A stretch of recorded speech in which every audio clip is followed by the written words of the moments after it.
He's doing a hell of a job for me. Good to see you, Marty, here. Look, he's making sure projects like the one here that we're to talk about are done with not labor, union labor. Union labor. We've got a building trades here with us today. The laborers, pipe fitters, iron workers, electricians, steel metal workers, painters, operating engineers, sprinkler fitters, and we also got service workers, hospitality workers, machinists, mechanics. This project won't get done without you, and when it gets done, it'll get done the best. You know,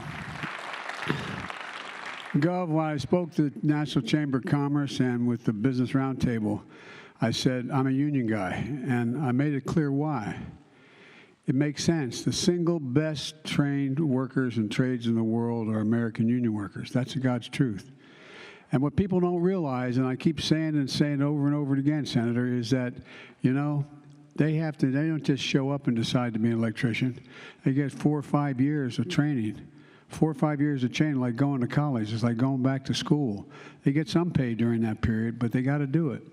And so the reason why I'm always pushing labor and union labor, is because ultimately it's the cheapest investment you make because it's the longest duration of whatever's done is being done well. And besides, you know, everyone, my dad used to have an expression, everyone's entitled to be treated with dignity, everybody. And I want to tell you, unions demand they be treated with dignity, and I demand you do that too, so thank you. Mayor Wu, thank you for the passport into the city. I don't know where you're sitting. I know I just had my picture taken with you.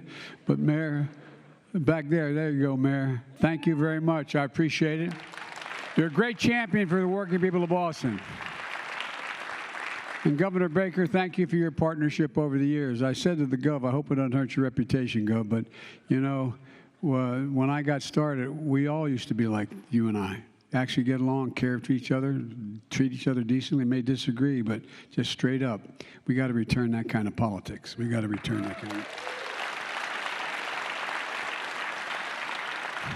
And I tell you what a congressional delegation. Holy God. I can't do anything without checking in on the delegation. You know what I mean? It's the most powerful and most talented delegation, I think, in the country. Senator Elizabeth Warren, Eddie Markey, you know, Representatives Clark, Lynch, Keating, Moulton, Presley, you know, and Lori, I think you may be the best of all based on the kids.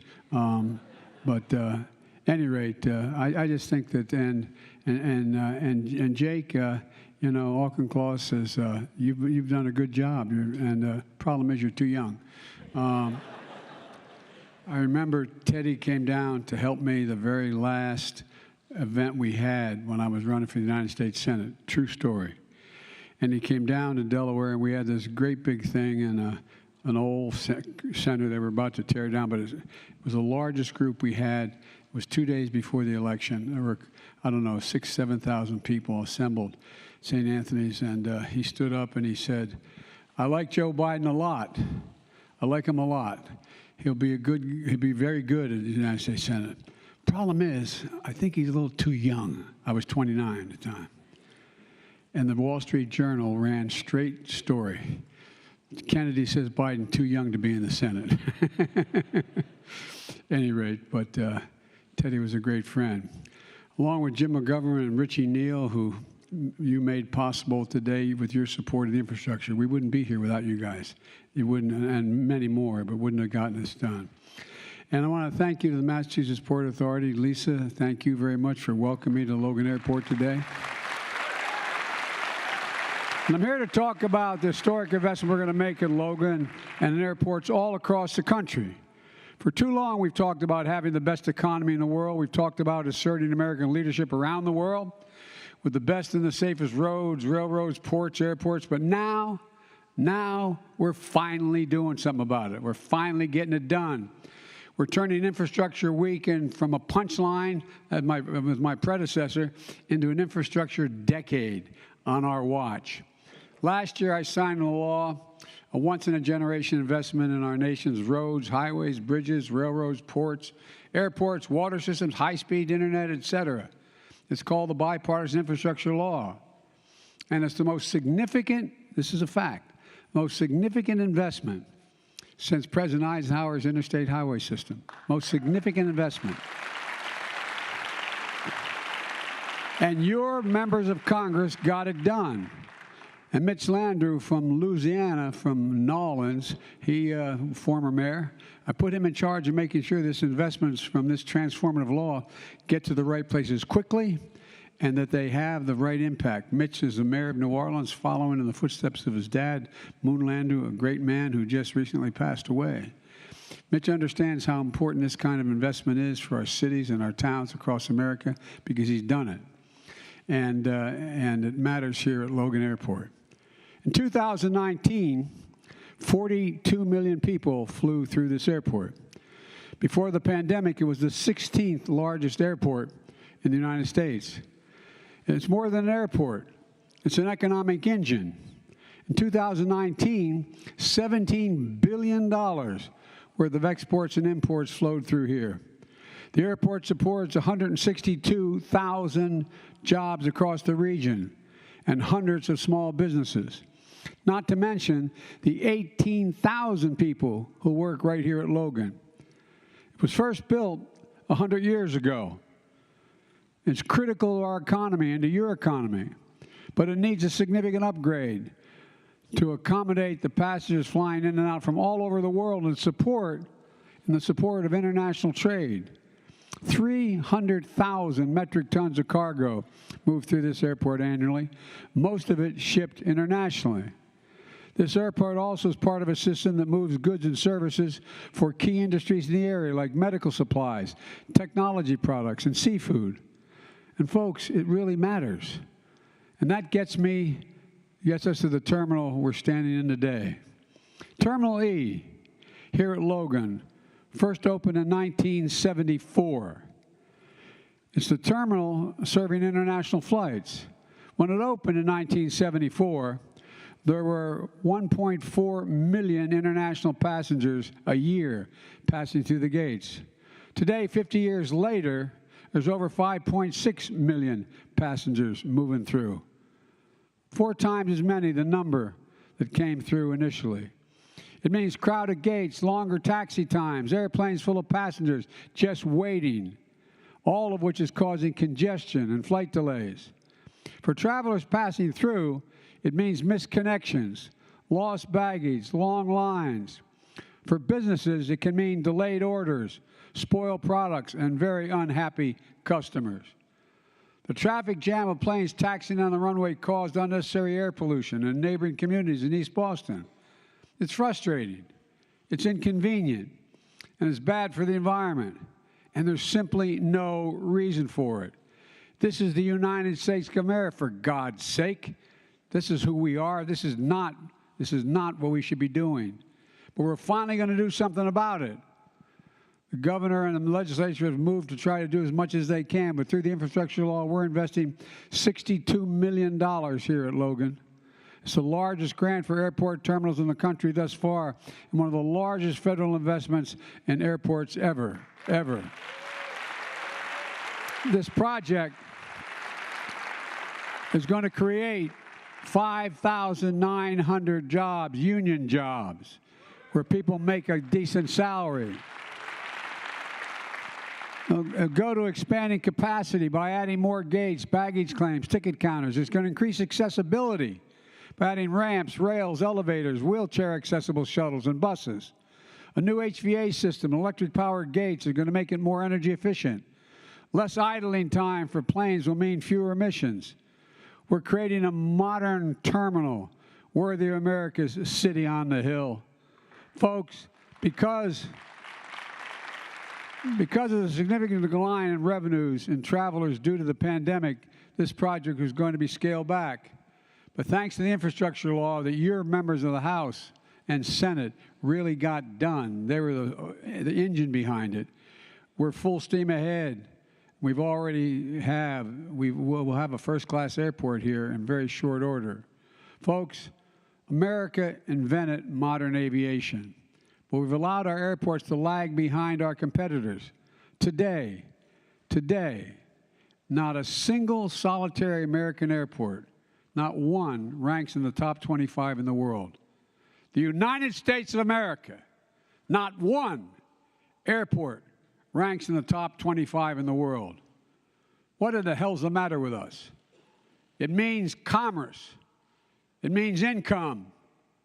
It means security. And we don't even rank in the top 25, not one single airport. I remember when I was vice president, I was flying to New York on Air Force 2. We landed in LaGuardia. And as I got into the terminal, there was an escalator. This is God's truth. Going up to the gates. And it said, quote, out of order, will be fixed in 2 months. LaGuardia, out of order, will be fixed in 2 months. With all the international passengers flying through LaGuardia, taking a look, we wonder why. We wonder why folks in China and others think we're a spent economy. Will be fixed in 2 months. I thought to myself, this is the United States of America. The good news is LaGuardia is changing with a multi-billion-dollar investment that's turning into a world-class airport again, just like you're going to do here. Just imagine walking in here when the construction is done, a bright modern terminal. You'll know you're in the 21st century, in the greatest country in the world, one of the finest cities in the country. And you're not only doing this here in Boston. With this new law across the country, we're investing $25 billion. $25 billion to modify our airports. From airports serving small towns like Turner's Fall Airport in western Massachusetts to major cities like Boston. It matters. And by the way, my administration is also cracking down on the airlines to get passengers fair treatment. Last month, if your flight was canceled or delayed, no top airline guaranteed cover your cost of hotels, meals, only guaranteed one guaranteed free booking, even when the delay or cancellation was the airline's fault. Well, then Secretary Buttigieg at my request called them out. And guess what happened? As of last week, airlines now cover hotels, 8 of them, 9 meals, 9 rebooked for free, and that's progress. We're going to get more rules in the works to protect airline passengers even further. Folks, for most of the last century, we've been watching President Biden speak at Boston Logan International Airport about the bipartisan infrastructure law. The president said the new law will help modernize airports across the nation. I've seen how good LaGuardia is looking for the first time in a long time. I was like, whoa, Actually, don't get me started on LaGuardia, all right? Like the old LaGuardia, you could get out of the cab and get to your gate in like 5 minutes. Now it's bigger and shinier and probably has more bathrooms, but like it takes you forever to get to your gate. So the locals here in New York will tell you, thanks, but I don't know. All right. So as a new local, I landed last night. I will hear you. Okay. And start complaining. Well, let's bring in CBS News Chief White House Correspondent Nancy Cordes, who probably has opinions of every airport in the country, having covered politics for a long time now. But keeping it to the subject of infrastructure, the bipartisan bill, the law now, one theory of the case for Democrats is that they do good stuff, but they don't explain it well. It sounds like the president is trying to do that explanation point piece now. Right. I mean, call it sort of a proof of purchase speech. Basically, the president is there at Boston Logan saying, you know how we passed this big $1.2 trillion infrastructure law, something that presidents have been trying to do for decades? Well, now that money is being put to use in a very tangible way, in a very popular way. I mean, infrastructure is incredibly popular around the country.